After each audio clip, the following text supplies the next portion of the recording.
Hello అండి, welcome back to our channel tasty once. Today special recipe ఏంటంటే నెల్లూరు స్టైల్లో చేపల పులుసు అయితే చూపించబోతున్నాను. చాలా అంటే చాలా రుచిగా ఉంటుంది. ఇంకా మన ఛానల్ ఎవరైనా సబ్స్క్రైబ్ చేసుకోకపోతే త్వరగా సబ్స్క్రైబ్ అయితే చేసుకోండి. ఇప్పుడు తయారీ విధానం అయితే చూద్దామండి. ముందుగా ఇక్కడ చేపని నీట్గా క్లీన్ చేయించి ఈ విధంగా ముక్కలు కొట్టించి అయితే తెచ్చామండి. నెక్స్ట్ ఇక్కడ ముందుగానే ఒక పెద్ద నిమ్మకాయ సైజ్ అంత చింతపండును అయితే నానబెట్టుకోండి. ఆ తర్వాత ఇక్కడ 3 ఉల్లిపాయల్ని ఈ విధంగా ముక్కలుగా కట్ చేసి అయితే మిక్సీ పట్టుకోండి. ఇప్పుడు స్టవ్ మీద ఇలాంటి వెడల్పాటి దాకా అయితే పెట్టుకుని 1 టీ స్పూన్ మెంతులు, 1 టీ స్పూన్ ఆవాలు వేసి దోరగా వేయించుకుని చల్లారాక మిక్సీ పట్టుకోండి.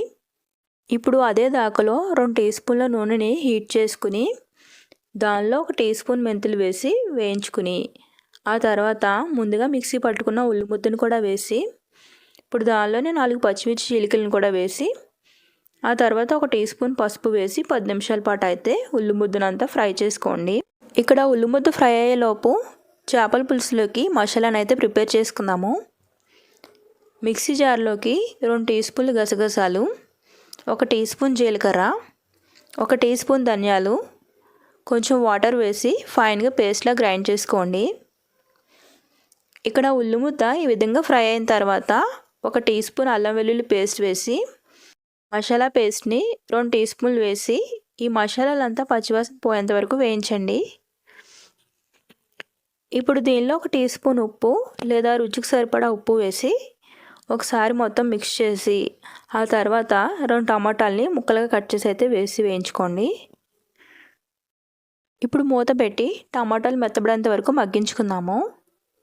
టమాటాలు ఈ విధంగా మెత్తబడిన తర్వాత దీనిలో ఇప్పుడు 5 టీ స్పూన్ల వరకు కారం వేసి ఒకసారి అంతా బాగా మిక్స్ చేసుకుని మనం ముందుగా నానబెట్టి పెట్టుకున్న చింతపండు పులుసు వేసి ఒకసారి మొత్తం బాగా కలిపి మూత పెట్టి పులుసుని మరిగించుకోండి.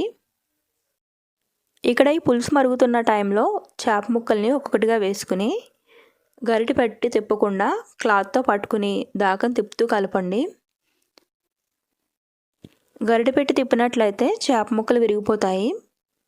ఇప్పుడు మూత పెట్టి మంటను మీడియం ఫ్లేమ్లో పెట్టి 15 నిమిషాల పాటు అయితే కుక్ చేసుకోండి. ఆ తర్వాత మూత తీసి ఒక మామిడికాయని ఇలా ముక్కలుగా కట్ చేసి అయితే వేయండి. ఇప్పుడు మరొకసారి క్లాత్ పట్టుకుని తిప్పి మూత పెట్టి 10 నిమిషాల పాటు అయితే మీడియం ఫ్లేమ్లో కుక్ చేసుకోండి.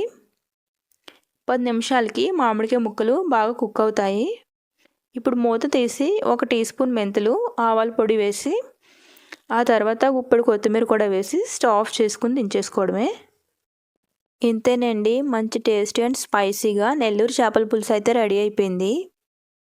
ఈ చేపల పులుసు మరుసటి రోజుకి మరింత టేస్టీగా ఉంటుంది. ట్రై చేయండి, చాలా బాగుంటుంది. అలానే వీడియోని లైక్ అండ్ షేర్ చేసి మన ఛానల్ అయితే సబ్స్క్రైబ్ చేసుకోండి. Thank you for watching.